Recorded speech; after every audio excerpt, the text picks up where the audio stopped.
Hello guys, പുതിയൊരു സ്വാഗതം. ഇന്നത്തെ വീഡിയോ സംസാരിക്കാനായിട്ട് പോകുന്നത് PI നെറ്റ്വർക്കിനെ കുറിച്ചാണ്. PI നെറ്റ്വർക്കിൽ എന്തുകൊണ്ടാണ് KYC കംപ്ലീറ്റ് ചെയ്യാൻ പറ്റാത്തത്, അതുപോലെ തന്നെ എന്തുകൊണ്ടാണ് മൈഗ്രേഷൻ നടക്കാത്തത് എന്നതിനെക്കുറിച്ച് കുറേ ആളുകൾ ഇങ്ങനെ ഡൗട്ടുകൾ ചോദിച്ചിരുന്നു. സോ അവർക്കൊക്കെ വേണ്ടിയിട്ടുള്ള വീഡിയോ ആണ്. ഇനിയും മൈൻഡ് ചെയ്യാത്തവരാണെന്നുണ്ടെങ്കിൽ ലിങ്ക് എല്ലാം ഡിസ്ക്രിപ്ഷനിൽ കൊടുത്തിട്ട് ഇനിയും മൈൻഡ് ചെയ്തിട്ട് നല്ല രീതിയിൽ പ്രോഫിറ്റ് പോയി എടുക്കാൻ പറ്റും. ഏകദേശം $1 വർത്താണ് ഇപ്പോൾ അതിൻ്റെ ട്രേഡിംഗ് നടക്കുന്നത്. നിങ്ങൾക്ക് ട്രേഡിംഗ് അറിയില്ല എങ്കിൽ പോലും ട്രേഡിങ്ങിൽ നിന്ന് നല്ലൊരു വരുമാനം ഉണ്ടാക്കാൻ ആഗ്രഹിക്കുന്നവരാണ് എന്നുണ്ടെങ്കിൽ കഴിഞ്ഞ ദിവസം ഞാനൊരു വീഡിയോ ചെയ്തു. എക്സ്ചേഞ്ച് ഓൺ ക്രിപ്റ്റോ എക്സ്ചേഞ്ച് എന്ന് പറഞ്ഞിട്ടുള്ള ഈ ഒരു എക്സ്ചേഞ്ചിൽ ആർബിട്രേജ് ട്രേഡിംഗ് വഴി നല്ലൊരു വരുമാനം ഉണ്ടാക്കാൻ പറ്റും. സോ ഇതിൽ നിങ്ങളൊന്നും ചെയ്തു കൊടുക്കേണ്ട ആവശ്യമില്ല. അടിപൊളിയൊരു റോബോട്ടാണ് അവർ ക്രിയേറ്റ് ചെയ്ത് വെച്ചിട്ടുള്ളത്. ഈ ഒരു റോബോട്ട് നിങ്ങൾക്ക് വേണ്ടി പണിയെടുത്തിട്ട് നല്ല രീതിയിൽ പ്രോഫിറ്റ് എടുത്തു തരും. വീഡിയോ കാണാത്തവരാണെന്നുണ്ടെങ്കിൽ കാർഡിൽ ആ ലിങ്ക് കൊടുത്തിട്ടുണ്ട്. വീഡിയോ കണ്ടിട്ട് എന്തെങ്കിലും ഡൗട്ട് ഉണ്ടെന്നുണ്ടെങ്കിൽ എൻ്റെ നമ്പറിലോ അല്ലെങ്കിൽ ടെലിഗ്രാം ഗ്രൂപ്പിലേക്ക് എന്നെ കോൺടാക്ട് ചെയ്താൽ മതി. വീഡിയോ ഇഷ്ടമായ ലൈക്ക് ചെയ്യാൻ മറക്കരുത്. എൻ്റെ ചാനൽ ഇനിയും സബ്സ്ക്രൈബ് ചെയ്യാത്തവരാണെങ്കിൽ സബ്സ്ക്രൈബ് ചെയ്യാനും മറക്കരുത്. PI നെറ്റ്വർക്കിന്റെ ആപ്ലിക്കേഷനാണ് ഞാൻ ഓപ്പൺ ചെയ്തിട്ടുള്ളത്. മൈൻ ചെയ്യാൻ വേണ്ടിയിട്ട് ഈ ഒരു റൗണ്ട് എന്നുള്ള ഈ ഒരു ഭാഗത്ത് ക്ലിക്ക് ചെയ്ത് കഴിഞ്ഞാൽ ഒരു ആഡ്സ് വരും. ആഡ്സ് ക്ലോസ് ചെയ്ത് കഴിഞ്ഞാൽ നമുക്ക് ഇവിടെ മൈനിങ് നടക്കുന്നതായിട്ട് കാണാൻ പറ്റും. അറിയാത്തവരുണ്ടെങ്കിൽ ഇപ്പം തന്നെ ജോയിൻ ചെയ്തിട്ട് ഇങ്ങനെ ചെയ്ത് കൊടുക്കുക. ഇവിടെ നിങ്ങൾക്ക് മുകളിൽ മൈൻ നടക്കുന്നതായിട്ട് കാണാം. അതുപോലെ തന്നെ അതിന്റെ ടോക്കൺസും കാണാം. ആ ഭാഗത്ത് ക്ലിക്ക് ചെയ്ത് കഴിഞ്ഞാൽ നിങ്ങളുടെ ബാലൻസ് ഡാഷ്ബോർഡ് ഓപ്പൺ ആയിട്ട് വന്നിട്ടുണ്ടാവും. ഇതിലാണ് എല്ലാ കാര്യങ്ങളും ചെയ്തു കൊടുക്കേണ്ടത്. ഇവിടെ അൺവെരിഫൈഡ് ബാലൻസ് എന്ന് പറഞ്ഞു കഴിഞ്ഞാൽ നിങ്ങൾക്ക് ടോട്ടൽ നിങ്ങൾ മൈൻ ചെയ്ത ടോക്കൺസും അതുപോലെ തന്നെ നിങ്ങൾ ഇൻവൈറ്റ് ചെയ്ത ആളുകളുടെയൊക്കെ ഇൻകം ആണ് ഇവിടെ അൺവെരിഫൈഡ് ബാലൻസിൽ കാണിക്കുന്നത്. അതിന് തൊട്ട് താഴെ തന്നെ നിങ്ങൾക്ക് ട്രാൻസ്ഫർ ആയിട്ടുള്ള ഒരു ബാലൻസ് കാണാൻ പറ്റും. ഈ ഒരു ബാലൻസ് ആണ് നമ്മുടെ വാലറ്റിലോട്ട് മൈഗ്രേറ്റ് ആയിട്ട് കൺവേർട്ട് ആവുന്നത്. അൺവെരിഫൈഡ് ബാലൻസിൽ നിങ്ങൾക്ക് കാണിക്കുന്ന ആ ഒരു സെയിം ടോക്കൺസ് ചിലപ്പം ട്രാൻസ്ഫർ ആകണമെന്നില്ല. ഓരോ ക്രൈറ്റീരിയക്ക് അനുസരിച്ചിട്ടാണ് ഈ ഒരു ബാലൻസ് ട്രാൻസ്ഫർ ആവുന്നത്.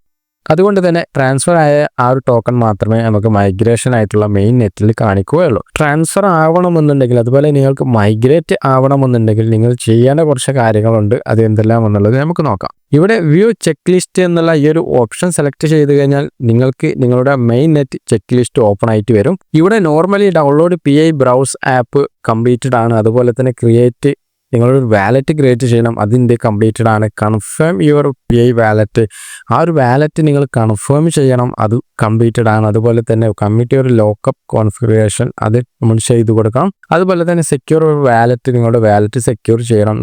അതുപോലെ തന്നെ നിങ്ങളുടെ KYC കംപ്ലീറ്റ് ചെയ്യണം. ഈ കാര്യങ്ങളെല്ലാം തന്നെ നിങ്ങൾ കംപ്ലീറ്റ് ചെയ്താൽ മാത്രമേ നിങ്ങളുടെ ടോക്കൺസ് മൈഗ്രേഷൻ ചെയ്തിട്ട് മെയിൻ നെറ്റിലോട്ട് ആഡ് ആവുകയുള്ളൂ. പിന്നെ കുറെ ആളുകൾ ചോദിച്ച ഒരു കാര്യമാണ് എങ്ങനെ ഇതിൻ്റെ ഒരു മൈനിങ് സ്പീഡ് കൂട്ടാൻ പറ്റുമെന്നുള്ള കാര്യങ്ങളൊക്കെ ചോദിച്ചിരുന്നു. സോ അതിനും നിങ്ങൾ വ്യൂ ചെക്ക് ലിസ്റ്റിൽ വന്നു കഴിഞ്ഞാൽ കമ്മിറ്റ് ടു ലോക്കപ്പ് കോൺഫിഗറേഷൻ എന്നുള്ള ഓപ്ഷൻ കാണാം. അത് ഓൾറെഡി ഞാൻ ചെയ്തിട്ടില്ല.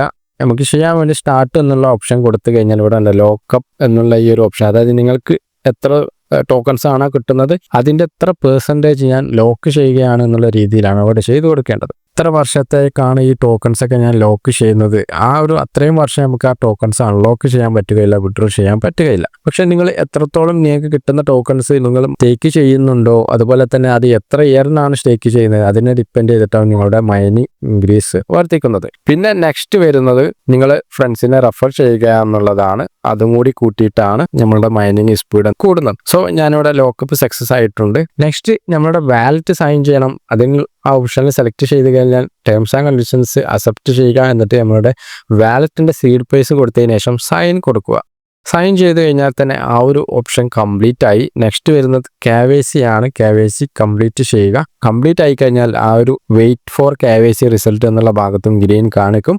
അതിനുശേഷം മാത്രമാണ് നമ്മുടെ ടോക്കൺസ് മൈഗ്രേഷൻ നടക്കുക. സോ ഇനി നിങ്ങൾക്ക് ഇതെല്ലാം കംപ്ലീറ്റഡ് ആണ്, പക്ഷെ മൈഗ്രേഷൻ ഒന്നും നടക്കുന്നില്ല എന്നുണ്ടെങ്കിൽ നിങ്ങൾ ചെയ്തു കൊടുക്കാനുള്ളത് ഇവിടെ കൺഫേം യുവർ PI വാലറ്റ് എന്നുള്ള ഈ ഒരു ഓപ്ഷൻ സെലക്ട് ചെയ്യുക. ഓൾറെഡി ഞാൻ കംപ്ലീറ്റഡ് ആണ്. ഓൾറെഡി കംപ്ലീറ്റ് ചെയ്തവരാണെങ്കിൽ പോലും ഇത് ഒന്നും കൂടെ കൺഫേം ആയി കൊടുക്കണം. കൺഫേം PI വാലറ്റ് എന്നുള്ള ഈ ഒരു ഓപ്ഷൻ സെലക്ട് ചെയ്ത് കഴിഞ്ഞാൽ നിങ്ങൾക്ക് നിങ്ങളുടെ ഈ ഒരു സീഡ് പ്രൈസ് നിങ്ങളുടെ വാലറ്റിൻ്റെ സീഡ് പ്രൈസ് കൊടുത്തിട്ട് കൺഫേം യുവർ വാലറ്റ് എന്നുള്ള ഈ ഒരു ഓപ്ഷൻ സെലക്ട് ചെയ്യുക. സോ ഇങ്ങനെ ചെയ്ത് കഴിഞ്ഞാൽ നിങ്ങളുടെ വാലറ്റ് ഓപ്പൺ ആയിട്ട് വരും. കണ്ടിന്യൂ കൊടുത്ത് വാലറ്റ് ഓപ്പൺ ചെയ്യുക. വാലറ്റ് ഓപ്പൺ ചെയ്ത് കഴിഞ്ഞാൽ മുകളിലുള്ള ടച്ച് നെറ്റ് ചെയ്തിട്ട് നിങ്ങൾ മെയിൻ നെറ്റ് സെലക്ട് ചെയ്യുക. ഇവിടെ ഓൾറെഡി വാലറ്റ് ആക്ടിവേറ്റ് ആയിട്ട് കാണാൻ പറ്റും. അതുപോലെ തന്നെ KYC അൺവെരിഫൈഡ് ആണ്. അതായത് KYC ചെയ്ത് കഴിഞ്ഞാൽ മൈഗ്രേഷൻ നടക്കുകയുള്ളൂ. നിങ്ങൾ മസ്റ്റായിട്ടും KYC കാര്യങ്ങളൊക്കെ കംപ്ലീറ്റ് ചെയ്യുക.